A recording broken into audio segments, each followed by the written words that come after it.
महंगाई होंदी पई एह्दे च चंद बोल है सानूं सुना दिओ।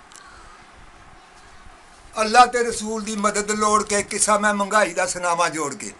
गरीबां मजदूरां रल शोर मचाया है, मुल्क महंगाई दा तूफान लोको आया है। गरीबां मजदूरां दे मुकद्दर बड़े ठंडे ने, 100 दी भी खंड किलो 80 दे गंढे ने। वेख के महंगाई भी गरीब बड़े रोए ने। और 400 दे किलो भी टमाटर लोको होए ने। महंगे ने टमाटर तुसी हांडी विच पाओ ना, और टमाटरां दी जगह भी जापानी फल खाओ। ठक ठक उदों मेरा वजदा भी दिल है सामने जदों आवे बिजली दा बिल है।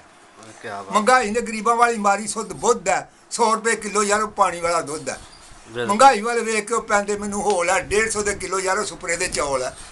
महंगाई ने गरीबां दा भी कीता बुरा हाल है। 200 रुपए किलो यार छोलियां दी दाल है। क्या बात है। ये हुण किस दिन तुहानूं मुकम्मल कर देंगा फिर। चलो जी, ਇਹ ਜਿਹੜਾ ਬਜ਼ੁਰਗਾਂ ਨੇ ਜਿਹੜਾ ਨਾ ਮਹਿੰਗਾਈ ਵੱਲੋਂ ਦੱਸਿਆ ਆ, ਇਹ ਤਕਰੀਬਨ ਅੱਧਾ ਆ।